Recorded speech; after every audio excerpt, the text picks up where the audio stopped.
brand new episode of Virtual Coffee. My name is Alexa Collier, and on this podcast, I chat with small business owners, early career professionals. We chat about their stories, how they founded their businesses, their pieces of advice to others, in general, just capturing their perspectives, ideas, and thoughts.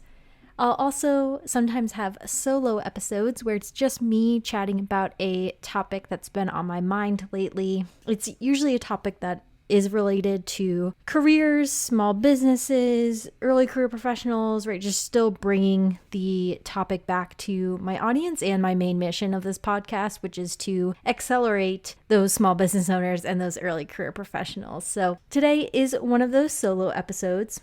I will be discussing the Enneagram, which will be a very fun topic. I'm looking forward to diving into it. But before we do, as always, I would really appreciate if you could rate and review Virtual Coffee on the Apple Podcasts app. Always helps us out. And you can also follow us along on pretty much any social media platform. It's all at Virtual Coffee Podcast. As always, thank you so much for listening and supporting the podcast. Now let's dive into this episode.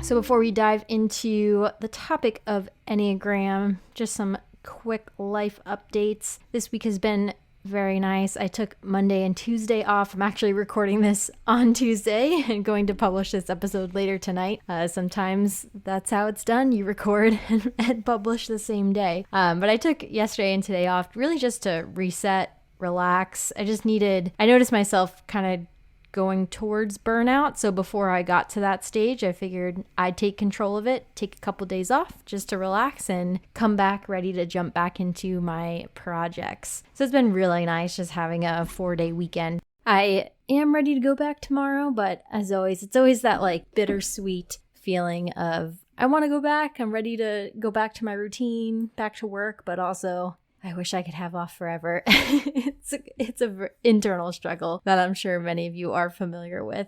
So that was fun. And yesterday, Nathan, my husband, actually took me to Orange Theory. So he's been going there for about a month now. If you're not familiar with Orange Theory, it's a HIIT-based workout. So that high intensity interval training.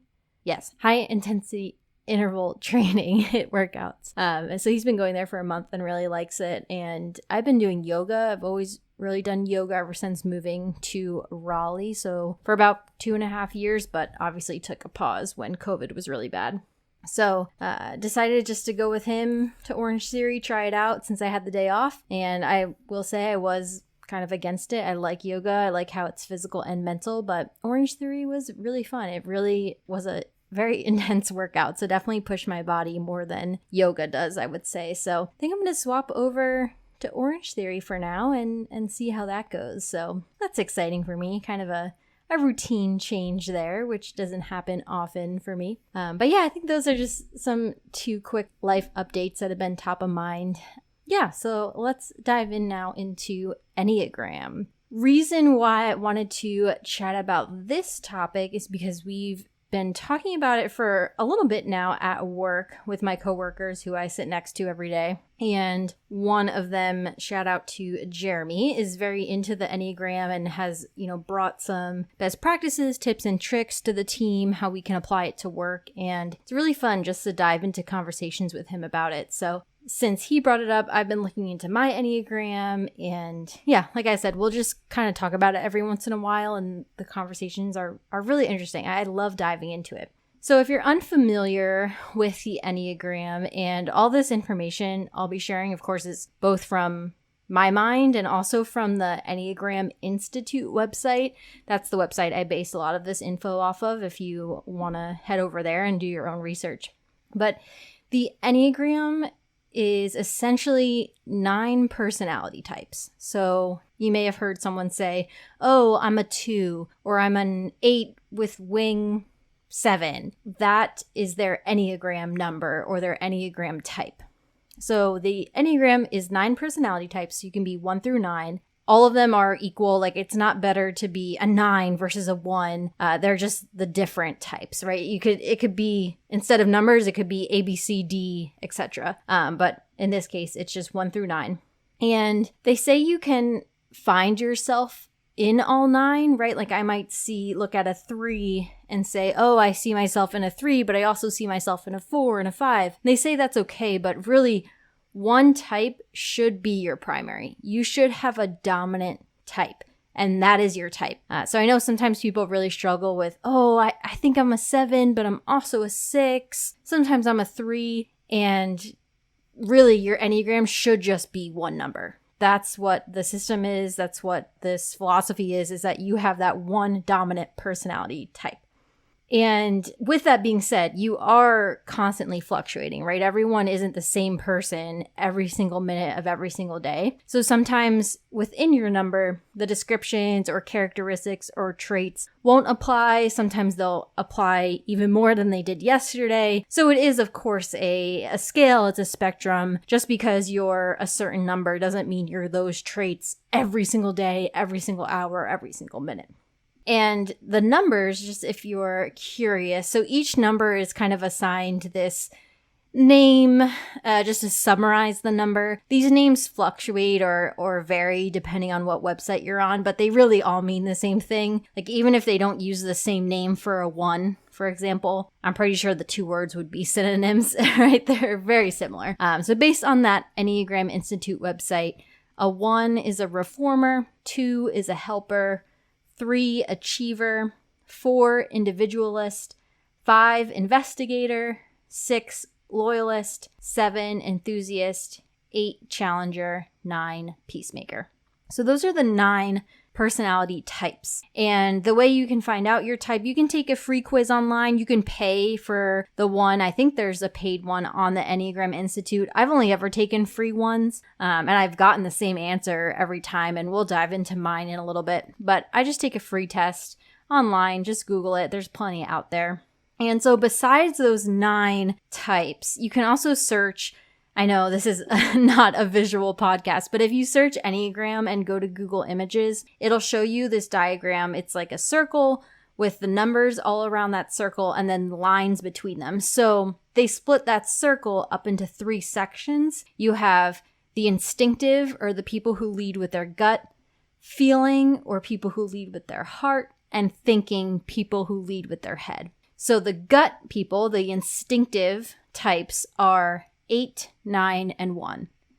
The heart types, the people who lead with their feeling, are 2, 3, and 4. And the head, the people who like to think through things, are 5, 6, and 7. So it's interesting. The Enneagram isn't just your one type. It's not just the 9 types. It also dives into this sort of diagram of gut, heart, and head, and how it's hard to describe without looking at it, but it's how, like, whatever type you are, it's linked to 2 other types. So, for example, I'm a 1, which leads with your gut, but I also have a number I'm linked to in the heart and the head. And depending on if I'm in a stress state or growth state, I go to those other numbers. And we'll dive into that more.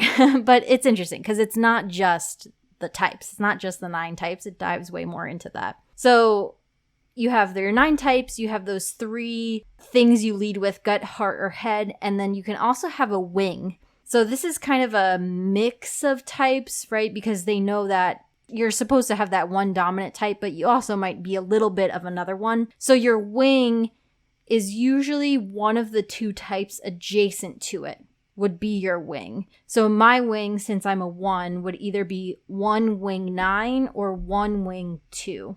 And that's like kind of what you lean towards, what side. So that you can also find out with the test. Again, I think I took a free one and it showed me what wing I was more dominant in.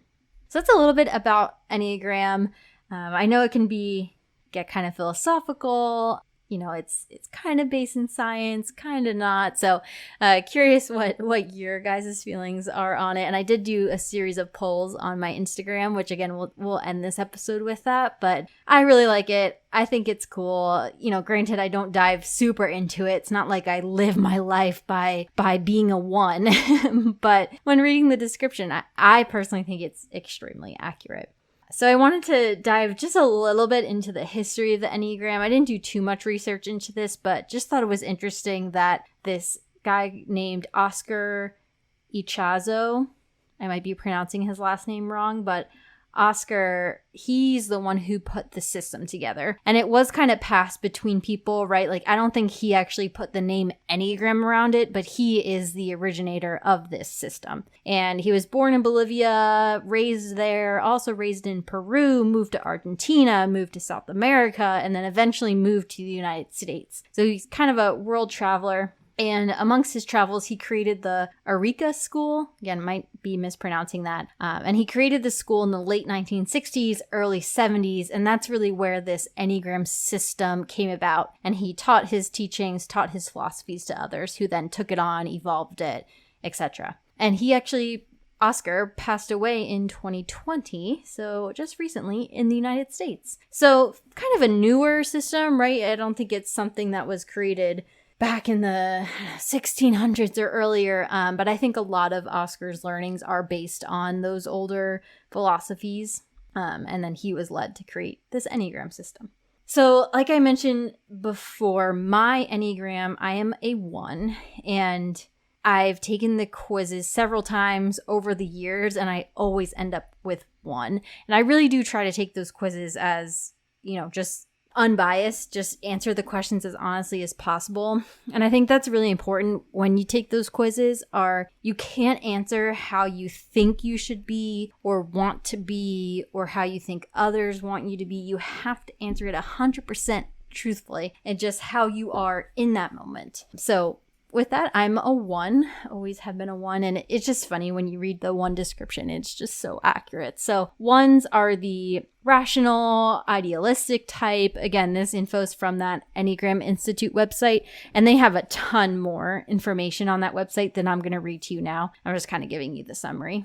1s are principled, purposeful, self-controlled, perfectionist.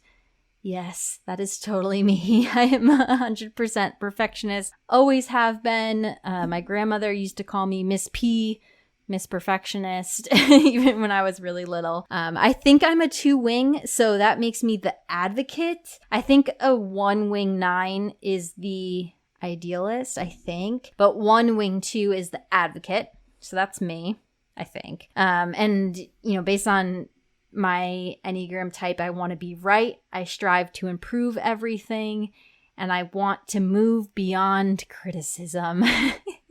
I'm laughing just because it's just so true. When I'm in a stress state, I can be moody and irrational. It's kind of my way or the highway. What you think is wrong. I'm very closed off to others' opinions, which again is very true. And when I'm in a growth state, I can be spontaneous and joyful, which I also think is very true.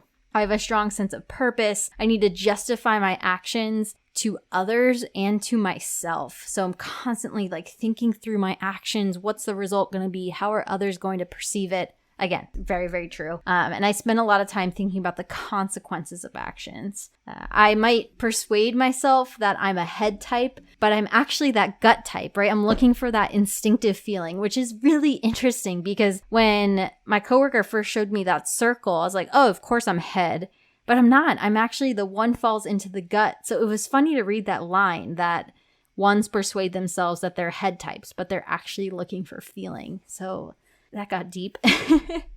And on that website, they also give just some brief growth recommendations based on your type. So they say I should learn to relax, recognize attacks on my ego. So don't get so angry with people, watch out when I do become closed-minded and kind of take on that my way or the highway attitude. They encourage me to get in touch with my feelings, and my Achilles heel is my self-righteous anger. So it was, again, funny to read that description because it was saying, you might be so angry at something or think, something that someone did is so wrong, but really, if you take a step back, how much does that actually affect you? Like, even if it is wrong, does it really affect you to a point where you should be feeling these feelings? And gosh, it's just so true. I've experienced that so many times where I have to take a step back and be like, why do you actually care this much? Like, check yourself. So I personally really believe in the Enneagram. Again, I think it's fascinating to have these discussions with others and how they perceive you too. Actually, one of my other coworkers was saying it'd be so interesting to see what number others would place you in versus what number you actually are. That actually sounds kind of scary to me to know exactly how others perceive me. But I personally think I'm a 1 through and through. And it really has helped me. Just reading through, what I am when I'm in that growth mindset versus kind of that fixed mindset, going back to our growth versus fixed episode that I did a couple episodes back. But when I'm in that growth stage, it's good. Everything works out. I'm happy. I'm positive. And knowing what I can be like in my fixed mindset stage and my stress stage has actually really helped me recognize when I'm feeling I'm getting to that point. So for example, right, these past couple of weeks, I started to feel myself getting more and more burned out. And I know when I get really burned out, I do become that it's my opinion that matters the most. No one else's matters. I'm right. Everyone else is wrong. And it sucks being in that headspace, but that's what burnout leads me to. So that's why I took these 2 days off, just to kind of reset and avoid that. So knowing the descriptions of the Enneagram, it just kind of helped me put into words things that I felt my whole life and be able to look out for those things. And especially, like, I wish I had dove into this earlier this year, just when we were working from home for a year. It was really hard because you just sit with your feelings alone in your home office, and that was really hard for me. I was actually in a really bad headspace in regard to work. And I'm out of that now, thank goodness. But looking back, I was definitely in that stress stage where it's just getting so angry about these things that I didn't agree with, but getting angry to the point where it's just making me feel sad and it's affecting my emotions. So I wish I had really dug into my type back then. So I think it would have helped me recognize, okay, take a step back. This is your bad one showing, and we can take a step back and kind of reevaluate. So just going into that a little bit more, how we try to use Enneagram at work, that website, and I think there's another website too, forgetting the name of it. I think it starts with a C. I'll see if I can remember it. But there's a website that shows relationships between Enneagrams. So for example, I'm a 1, my boss or my direct manager's a 3, who I work with often. And so it's cool to look at the relationships between a 1 and a 3, for example.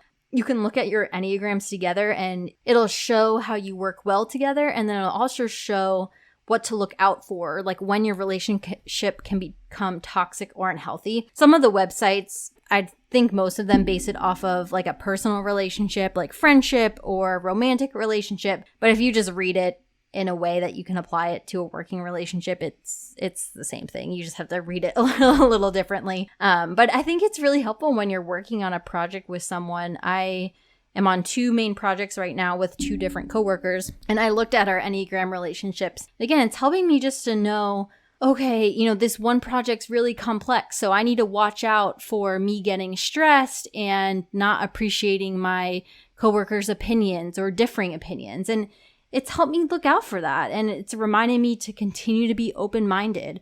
And my boss and I's Enneagram relationship, when it's good, it's like really great. Like you can get so much work done. It's like one of the best pairings. But if it becomes unhealthy or toxic, like I could view him as a workaholic or not dedicated enough, and he could view me as closed-minded. So it's just helpful to know, okay, am I just stressed right now? Am I feeling these things just because that's my go-to, or do I actually feel that way? So as I said before, I think just knowing and reading through some of those Enneagram descriptions really just helps me take a step back. It almost pulls me out of the emotions and my own thoughts and brings me to this third-party research, this third-party description that I can then use to my advantage and use to move on.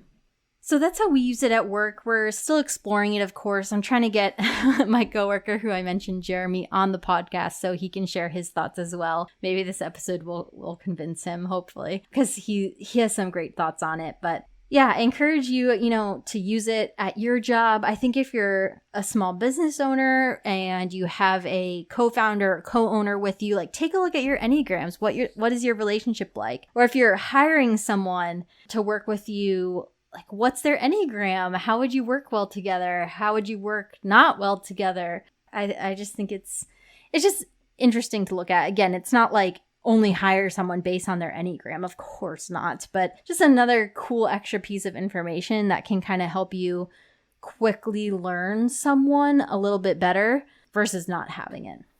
And on my Instagram, I asked a few questions and the results I thought were interesting. So I asked, do you know your Enneagram? 50% said yes, 50% said no. And I do know Enneagram's kind of that wishy-washy topic, right? Some people are really into it. Some people are like, no. Like, Nathan is like, no, I do not care what my Enneagram is, and I don't really believe in it, which is fine. I asked, do you think your Enneagram is accurate? And 100% people said yes. So that's good to hear. Does knowing your Enneagram influence your life? 90% said yes, 10% said no.